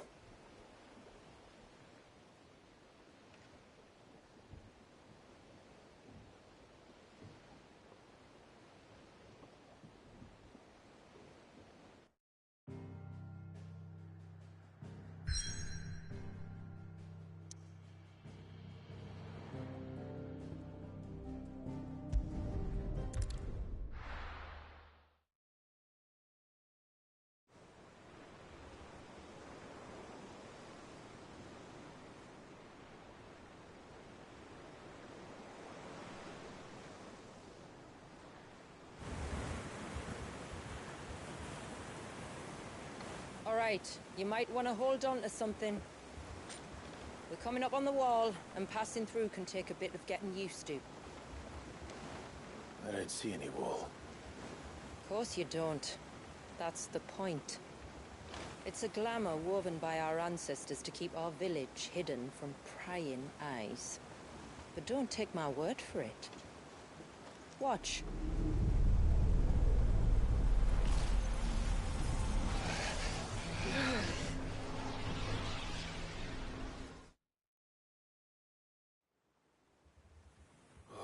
That was worse than a slug of Bacchus wine. Clive, the sky. It's blue, but how is that possible?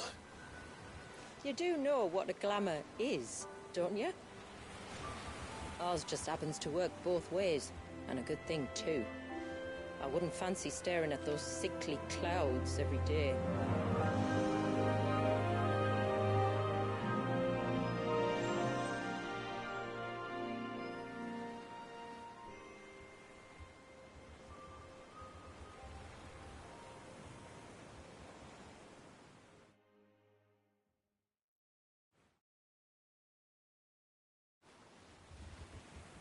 And that concludes our little voyage.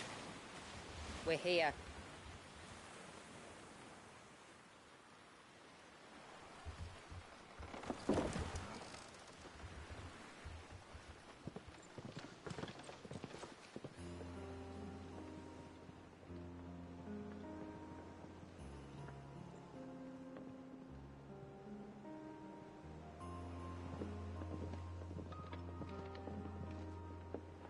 It's a long slog to the village, and a hard one. I hope you're up for a climb.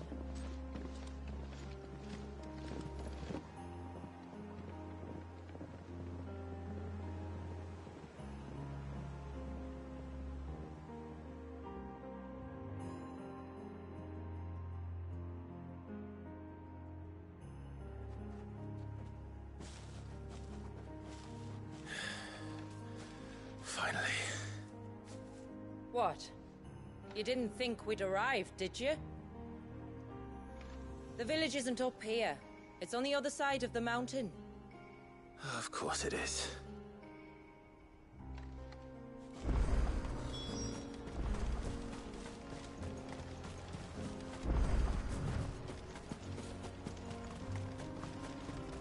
Watch yourself, Sid. This path can be treacherous. If not for the sheer drop, then for the beasts who prowl it. Thank you for the warning. And please, call me Clive. Sid is an alias. You will be pleased to learn, Lady Shula, that I have no such aliases. Is that so, Lord Margrace?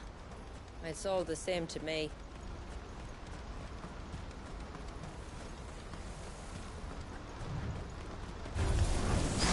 I was wondering when they'd pick up our scent. Stand back. We'll handle this. Oh, will you now? Shall I keep my acts and spells to myself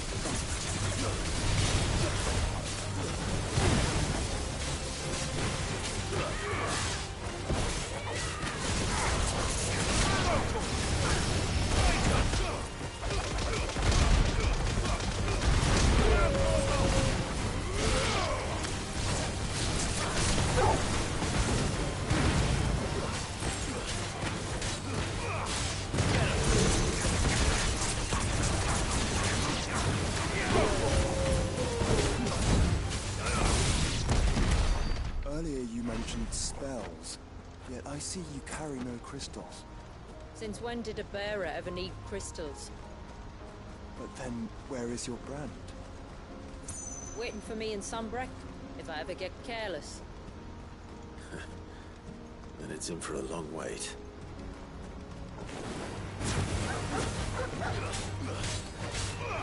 Get him!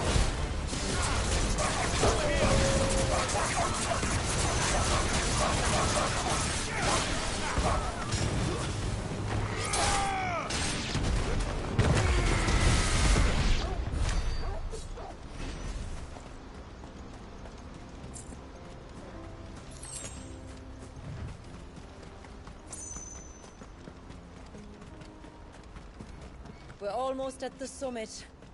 From there, you'll have a better view of our home.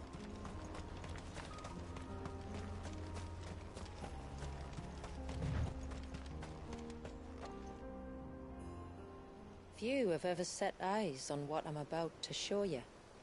Just so you know. This is not what I expected. Welcome, my friends, to Mysidia.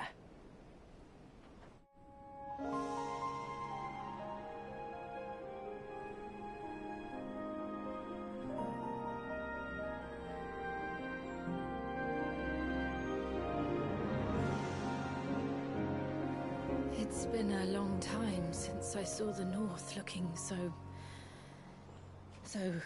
alive. I'm sure you have plenty of questions, but it's been a long journey, and I expect we could all do with a rest. Our humble village is only a short way from here, if you'd care to accompany me. Let's get ourselves in front of a fire, and I'll tell you everything you need to know.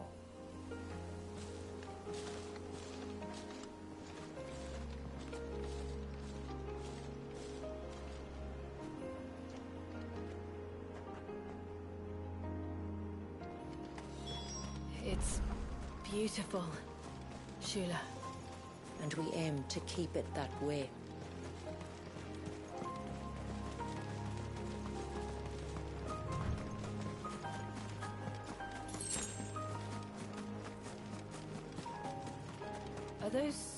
It's glowing. That's one of the cairns which maintain the glamour. Steer well clear.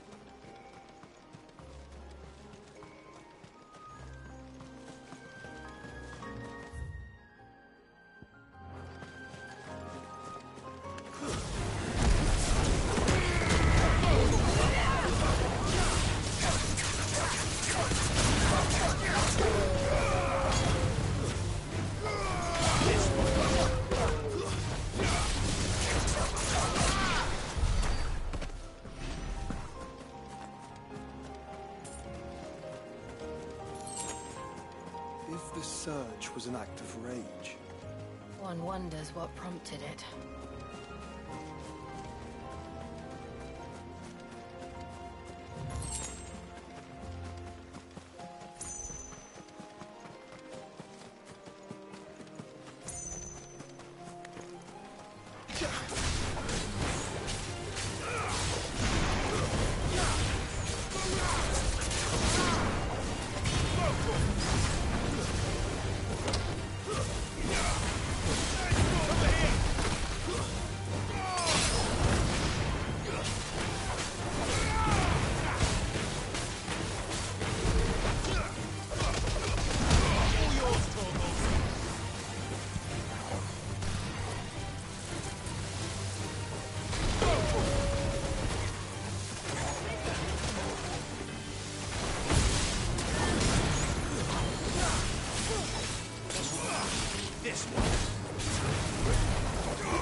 could we not have spared ourselves the mountain crossing by landing further north? In clear view of the bay?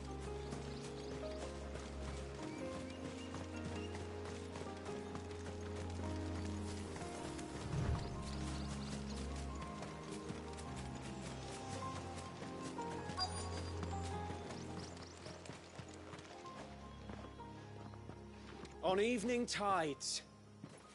Does morning's light return?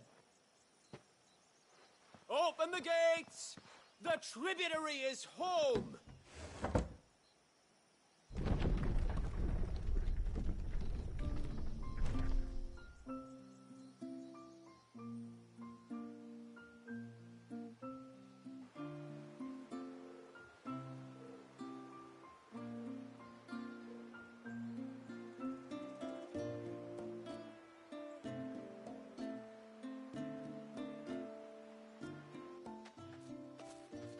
Outsiders? Well, I never. Look at the size of that dog. All right now, back to your duties. You'll have to forgive my people their curiosity. We don't get many visitors. Or any, truth be told. Then we are honored to be the first. This is quite extraordinary. Like stepping into another world. So do you believe me now? You've made it difficult not to, my lady. But how did your people chance to settle here in the north? Unless I am much mistaken, the moats of water long called the coasts of Southern Ash their home. Until Drake's Horn fell and the Blight forced them ever inland, where... We met our doom, along with our dominant. I see you've read the Gregorian Church's account, but perhaps you'd like to hear ours. That building over there is the Witten Hall. It's where my people gather to discuss matters of import. We can speak more inside, once the place is ready to receive you. It shouldn't take long, but you're welcome to explore the village while I see to things. Thank you. We'll do just that.